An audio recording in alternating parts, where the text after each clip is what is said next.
Hello everyone, Nathaniel Gavronsky, and I am in a very, very special location. I'm going to take you through a quick walkthrough of the original Jamestown fort. Okay, so Jamestown gets its start actually in London in 1606, as King James, desperately needing to find a way to employ his unemployed people and to find natural resources, which England is desperately running low of. He sets up a charter of the Virginia Company. Virginia is a private company. These people are privateers. They are privately funded mostly. They're just given permission by the king to set up this fort, the settlement, basically. So they leave and they arrive just off the shores here in 1607. Now, the shores here they're picking out spaces to actually do their settlement. They have to find a place that is protected. It means water on at least one side, and they have to find a place that's not particularly inhabited by the naturals, or what we call today the Native American Indians. And so they are searching around. So they get to this area. Now, it's kind of questionable on if they got here on the 13th or the 14th of May of 1607. I've seen a lot of reports saying kind of 13th and then some say the 14th. What I believe is actually on the 13th of May of 1607. What you're seeing behind me, this is the inside of the original fort. We actually discovered this in the 20th century for the most part. This fort here, it took them about a little over 2 weeks to construct it, because once they got here and started settling, they realized the naturals weren't all that friendly to all of them, and they had to be able to defend themselves. The very first president of the council, her name was Sir Ed Wingsfield, but he wasn't very successful, and very shortly afterwards he would be replaced, and then he'd be replaced again by a gentleman by the name Captain John Smith. Now, the real Captain John Smith, a lot of his tales we can't prove. There's no actual proof most of it stuff actually happened, but we do know that he was here. He's also the one who implemented the "don't work, you don't eat" policy. He also was able to increase and improve the relations of the natives here with the English settlers. Now, these people, when they first got here, there was 104 of them. They left with 105. One died on the way over. Out of that 104, 80% of them had died through that first winter. Now, it wasn't so much the fact that they didn't come prepared. Yes, most of them came here as privateers looking for gold. Most of them were the gentry class. But gentry class meant a lot of times were army. They were former military. They had skills. They knew how to forage. They brought tools to farm. They planned to leave in the middle of the winter to get here in time to plant crops. They projected they were going to need this. The problem is that the growing crops in Virginia is much different from that of growing crops in England. And the learning curve, it was very, very steep. And if it wasn't for the Powhatan Indians, they would have all starved. This is very, very true. Now, one of John Smith's stories is that he is saved by a 10-year-old little girl colloquially named as Pocahontas, that she is the princess of Chief Powhatan, who is the Confederacy. He's the leader of the Confederacy, Indian Confederacy here, and she saves his life. And so she's 10, he's in his 30s, so it's not likely there was anything romantic. And he actually gets injured with a black powder accident in 1609 and is forced to return to England. Now, the time between 1910 and 1609, 1610, you're getting to what they call the starvation time. Now, we're going through one of the worst droughts in this part of the world's history, and they aren't able to grow enough food. Now, the Indians here aren't able to grow enough food either. So being able to trade is they're going to be not willing to do so because they don't have enough for themselves.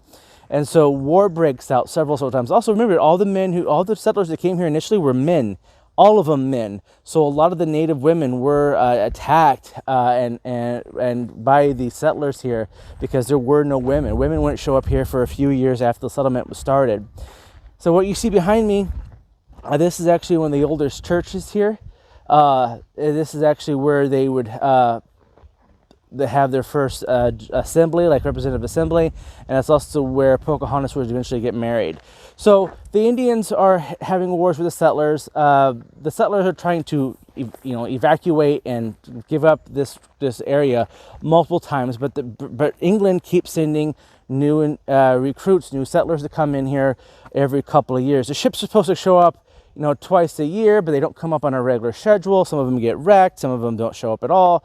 Later on, you see the emergence of John Rolfe. He shows up here in 1610 about, and he starts to take care of some of the problems with the Native Americans, and he starts helping them, start expanding the fort. I mean, for the most part, these people who lived here, they couldn't leave the fort without being attacked by the natives. So it was a very, very big area. There's nowhere to grow food, nowhere that really can do anything. So they were very limited in what they could do. So when John Rolfe comes in here, there's a plot where they're going to go kidnap Pocahontas, who they believe, being the daughter of the chief of the Confederacy here. They think that he will negotiate terms better if she's with him. They go and they take out her husband. They kidnap her child and they bring her to this fort against her will. They do make a treaty with her father. She is married off to John Rolfe. That's her second husband. That's his second wife, and she's about 15, 16 about this time, which probably wouldn't be too old or too young for that time period to be married, because the lifespan wasn't that long. Long story short, they end up being pretty successful. They have a child named Thomas. He actually takes the name Rolfe. They go to England. They are halted as celebrities all throughout the Great Britain. The king there deems her to be a royalty, but she dies mysteriously on the way back. Really quickly at the age of 21 and a half. It is widely believed now that she is poisoned. She's buried at Gravesend in England, but the church she was buried under the ground of the church. The church burnt down. They had to move it, and they have since lost her grave. I'm not sure if there's any plans of trying to to find it and do DNA tests. Her ancestors from her first marriage with a native and with John Rolfe, the ancestry does come out pretty far. There's thousands and thousands of these people who come from those two marriages of hers, from John Rolfe and her first husband. But John Rolfe comes back here. He actually dies shortly afterwards from complications of living in Jamestown. And right now we're getting to the mid-16 teens, and the fort's expanding. The Confederation of Indian Tribes is in decline here. They are building state houses. This becomes the capital of the Virginia colony. By 1624, this is actually a full-fledged royal colony. So the Virginia Charter no longer is in effect here. And what we have left is you have people getting, expanding. Eventually, they decide, after 4 state houses have been burnt to the ground, so the year 1699, they moved the capital to upstream to Williamsburg, and that becomes the new capital of Virginia. And this slowly starts to continue to decline. John Rolfe, one of the things he brought here was tobacco seeds, and tobacco into becoming the cash crop for the area, which would be for centuries later. And that's where the colony got its money, primarily was from tobacco. And so as this place declined, as the fort was no longer needed, as the Indians had been moved further west, and settlement towards Williamsburg's continued, the fort was basically, no one lived here. The church was here. So there's a couple of churches right behind me. So this church, you can see right behind me, where this looks like a foundation here. So this is one of the oldest churches here, the foundations, and this is actually where Pocahontas and John Rolfe got married, was right here. In fact, if I come right here, this is the exact spot where they stood when they got married. And over here is a statue of Captain John Smith.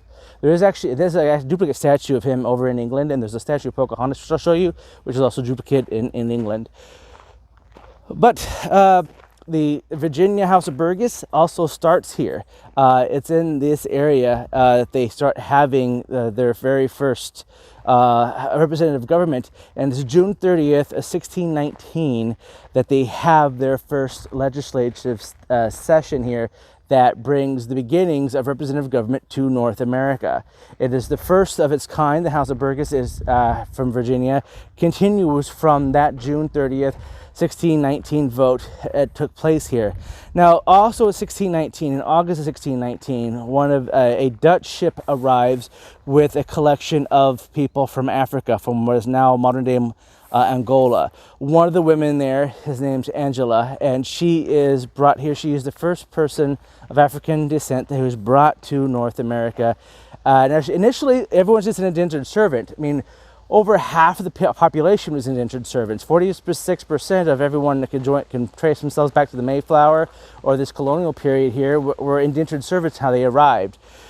Initially, that's what she was. The slaves started off as just indentured servants, but by 1660, the Virginia House of Burgess, which was all landowners, these were the people who speculated and took land and had these massive plantations. They're the ones who took up the charge and actually passed it, making slavery such a legal thing here in Virginia. But by 1831, the tobacco is the cash crop. So everything that's not being used for cultivation is used for plantations. So Williamsburg is the capital. Jamestown is basically evacuated. There's no need for it anymore, and the fort is bulldozed for farmland for the ability to grow tobacco.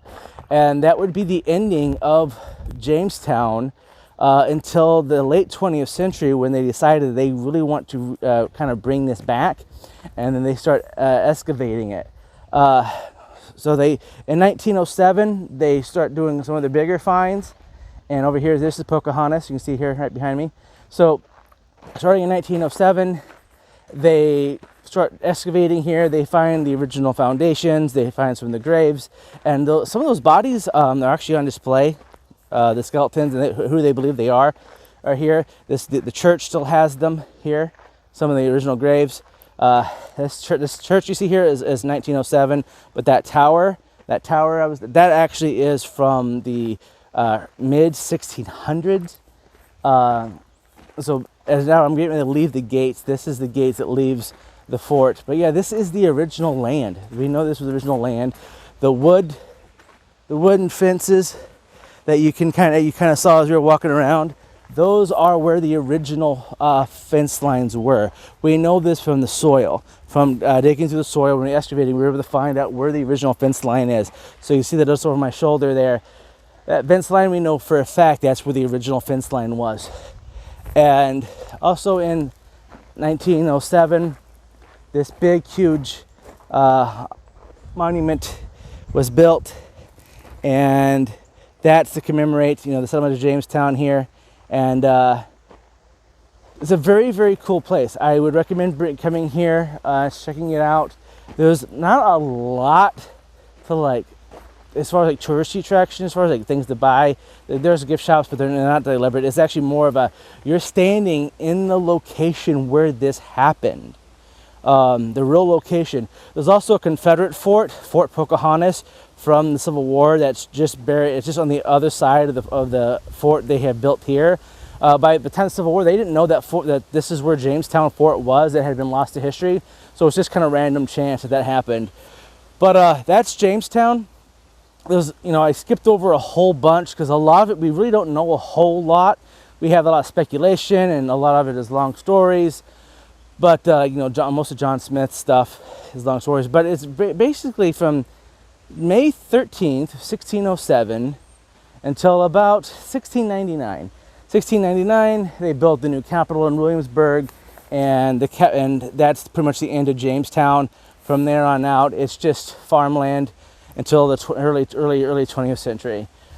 But oddly enough, not even 10 miles really is the city of Yorktown. And that city of Yorktown, that is where the battle siege that ended, basically broke the British's will to fight the War of Independence. And so Britain gets its start here in North America on this site, May 13th of 1607, and loses it just a few miles away in Yorktown on October 18th, 1781. So it's amazing how all that history, all the colonial history, starts and ends 10 miles apart. But beautiful parkland out here. You definitely come check it out. All right, guys. So you kind of seen Jamestown. I walked around a lot with this one, so you could kind of see the stuff. There's a lot more stuff to see, but I want you to come see it. So if I showed it to you all, you might not do it yourself. So thank you for coming along with me this little tour of Jamestown, Virginia. Stay healthy, stay wealthy, and as always, stay wise, America.